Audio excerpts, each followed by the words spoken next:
Madrid ये match जीत सकती थी और बायर्न मैड्रिड को थ्रैश भी कर सकती थी। ये मैच किसी भी साइड जा सकता था।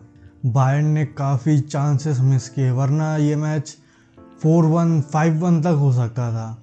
और मैड्रिड ने भी काफ़ी चांस मिस किए, स्पेशल विनी ने तो ओपन गोल मिस कर दिया, वरना तो अगर मैड्रिड क्लिनिकल होती तो मैड्रिड भी 3 गोल मार सकती थी। पहला वो बायर्न का चांस जहाँ पे ओपामेकानो ने क्या मिस किया, वो करेरास ने बहुत ही अच्छा क्लियर किया और पूरे मैच में करेरास ने वो बस एक ही चीज़ अच्छा किया है, वरना ओलिसे ने करेरास को पूरे मैच ओन किया है। करेरास को पूरे मैच ओलिसे ने जो लथेड़ा है। इस परफॉर्मेंस के बाद करेरास को लग रहा होगा कि वो बेनिफिका से यहाँ आया क्यों, कम से कम उसे ओलिसे तो फेस करना नहीं पड़ता वहाँ पे पोर्चुगीज लीग में। पहले 30 मिनट तो ये पिंग पोंग गेम ही चला था, कभी बायर्न अटैक कर रही है, फिर रियल मैड्रिड काउंटर कर रही है, फिर इधर फिर उधर। उसके बाद बायर्न ने थोड़ा कंट्रोल लेना शुरू किया, गेम के टेम्पो को संभाला, क्योंकि बायर्न को पता था अगर वो कंट्रोल गेम को नहीं करेगी तो इसका फ़ायदा है रियल मैड्रिड को ज़्यादा हो सकता है, बायर्न को कम। पहले 20-30 मिनट ट्रेंट भी बहुत अच्छा कर रहा था, ट्रेंट गेम में बहुत ज़्यादा इंक्लूडेड था। उसके क्रॉसेस, ट्रेंट के क्रॉसेस जो सेक्सी होते हैं। Offensively Trent is a cheat code. Now I can understand what Liverpool fans are going through. Liverpool fans Trent के डिपार्चर से इतने सॉल्टी क्यों है भाई? जो क्वालिटी के क्रॉसेस होते हैं उसके, damn. Mbappe missed a few chance, इतने मतलब जैसे एम्बापे को चांसेस मिले थे वो you expect Mbappe to convert at least 1 or 2 of them, लेकिन एम्बापे आज कन्वर्ट नहीं कर पाया। एंड विनी ने क्या ओपन गोल मिस किया, इससे ज़्यादा आसान गोल कुछ कोई कैसे बना के कुछ दे दे। You were against a 40-year-old Manuel Neuer, not a 2014 world cup Manuel Neuer, उसमें भी बाहर मार दिया। नोयर ने तो सेव भी नहीं किया। रियल मैड्रिड बॉल भी इजीली लूज कर रही थी, मतलब बायर्न के किसी प्लेयर ने प्रेस किया, बॉल दे दिया। ऐसा लग रहा था उन लोगों ने पहले से मूड बना रखा है, अरे तुम आओ तो बॉल मांगने, हम दे देंगे, हमें प्रेस करने की ज़रूरत ही नहीं है। बायर्न म्यूनिख का प्रेस बहुत अच्छे से काम किया और kudos to Vincent Kompany. Burnley से सैक होने के बाद बायर्न में आके ऐसा काम करना, बर्नाबाउ में मैड्रिड को हराना, प्रेस करना, ऐसे उनको एकदम you can say dominate, but score sheet वो दिखाता नहीं है क्योंकि बायर्न क्लिनिकल नहीं थी। बट या this game was all Bayern. और आई शुड से ओलिसे, भाई ओलिसे ने जो गेम खेला है, this kind of performances get you the बैलन डोर। हाँ, अगर थोड़ा आउटपुट निकलता, कोई थोड़ा जीए निकल जाता तो ये चेरी ऑन द टॉप हो जाता, बट इस मैच में नहीं आ पाया। Yup, but now we can see why people compare Olise with Yamal. अगर मैं बोलूँ तो दोनों में कोई डिफरेंस नहीं है, दोनों मेरे लिए सेम है। आज मैंने जो ओलिसे का परफॉर्मेंस देखा वो यामाल भी करता है, वो Yamal day in day out करता है और ओलिसे भी वही कर रहा है। Olise and Yamal are both on the same level.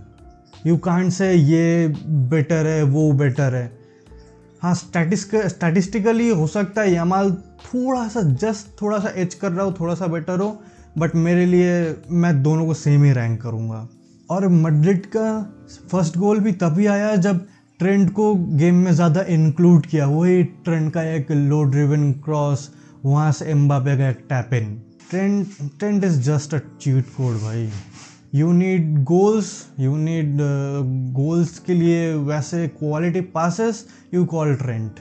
And Bayern का वो second goal, oh what a beautiful goal. क्या 1-2 खेला वहाँ पे लुइस डियाज के साथ, क्या ब्यूटीफुल 1-2 खेला वहाँ पे लुइस डियाज के साथ।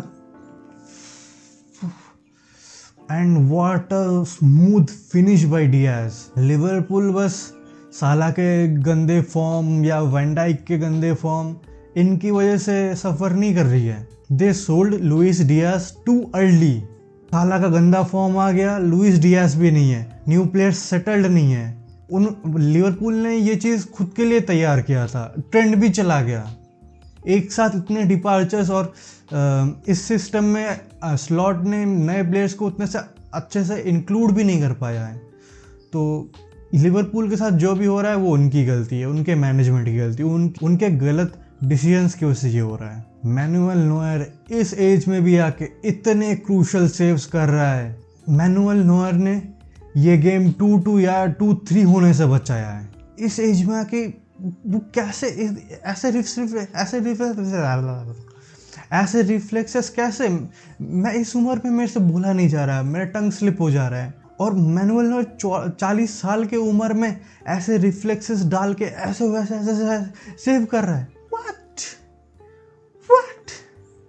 बंदा टर स्टेगन का करियर खा गया।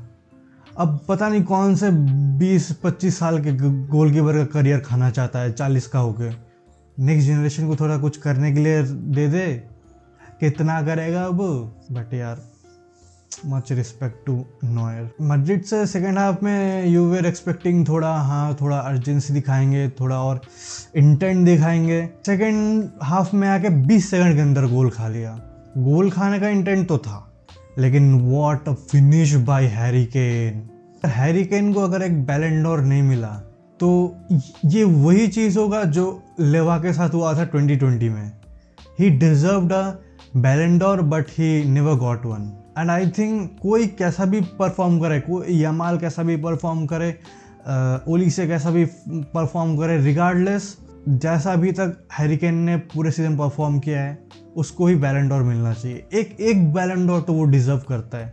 वो स्पर्स के लिए खेला, उसने स्पर्स के लिए चार्ज फाड़े हैं। ही डिजर्व्स वन। फुटबॉल इतना भी अनफेयर नहीं होना चाहिए। सेकंड गोल के बाद बायर्न के भी इंटेंसिटी ड्रॉप हो गई, वो भी थोड़ा रिलैक्स खेलने लग गए। देन आर्बेलोवा ने सब इन कर दिया जूड बेलिंगम को। एंड बेलिंगम के गेम में आते ही यू कुड फील मैड्रिड में थोड़ा एनर्जी बढ़ गया है। दे प्लेइंग बेटर फ्लूइडिटी के साथ। बेलिंगम ने आते ही एम्बापे को एक बहुत बढ़िया पास दिया था जो ऑब्वियसली उसने मिस कर दिया। You could literally see the impact of Bellingham with in his arrival.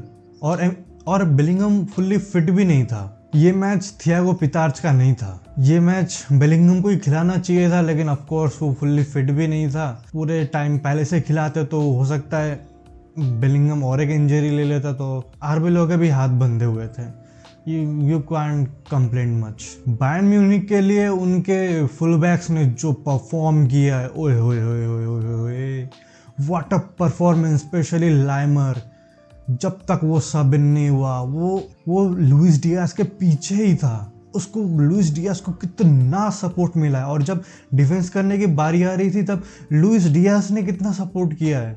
इसी चीज़ की वजह से बायर्न एक स्टेप आगे थी रियल मैड्रिड से। और लाइमर ने ऑफेंसिवली बहुत ज़्यादा हेल्प किया है लुइस डियास को। विनीशियस ने बहुत बार बॉल लूज़ किया है, और बॉल लूज़ करने के बाद वो कुछ करता भी नहीं है। थोड़ा आके अगर डिफेंसिवली मदद कर देगा अपने मिडफील्डर्स को तो उसका क्या जाएगा, क्योंकि पहले से तो एम्बाप्पे प्रेस करता नहीं है, ऊपर से विनी भी नहीं करेगा। तो अगर जितना भी प्रेस करेंगे, उनके प्रेस करते करते बॉल मूव कर जाएगा, they will just chase shadows.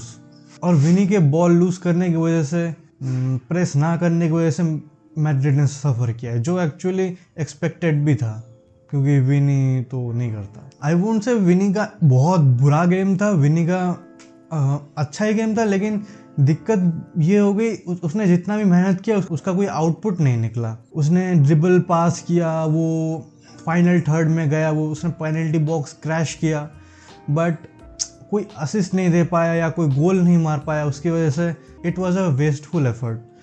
उसकी मेहनत कोई काम नहीं आई, और उसको उसकी वजह से गाली खाना पड़ रहा है, क्योंकि फिर वो बॉल भी लूज़ कर ही रहा था, उसकी वजह से एक गोल भी पड़ा था। एट द एंड वही होना था जो हमने सोचा था, बायर्न ये मैच जीतेगी। बट हमने सोचा, एटलीस्ट मैंने तो सोचा था बायर्न काफ़ी कंफर्टेबली जीतेगी, बट रियल मैड्रिड ने भी अच्छा फाइट किया and but you could say कि बायर्न भी उतनी क्लिनिकल नहीं थी, वरना बायर्न ऑब्वियसली कंफर्टेबली जीतती। But at the and Bayern ने सैंटियागो में एक विन ले लिया। बस अलायंस अरीना में बायर्न को गेम को कंट्रोल करके खेलना है और रियल मैड्रिड को वो करने नहीं देना है जो वो करने के लिए जानी जाती है in the UCL nights. Madrid played better than expected. Madrid ने काफ़ी ज़्यादा थ्रेट किया बायर्न को, but at the end Madrid भी बहुत ज़्यादा क्लिनिकल नहीं थी। बहुत ज़्यादा तो क्या एक्चुअली क्लिनिकल नहीं थी। तो बायर्न गॉट द विन, लेकिन बायर्न भी क्लिनिकल नहीं थे, वरना ये विन और ज़्यादा बेटर होती। तो एट द एंड दोनों टीम ने बहुत ज़्यादा कुछ अच्छा खेला नहीं इस मैच में, अपार्ट फ्रॉम ओली से। ओ भाई, ओली से क्या खेला है,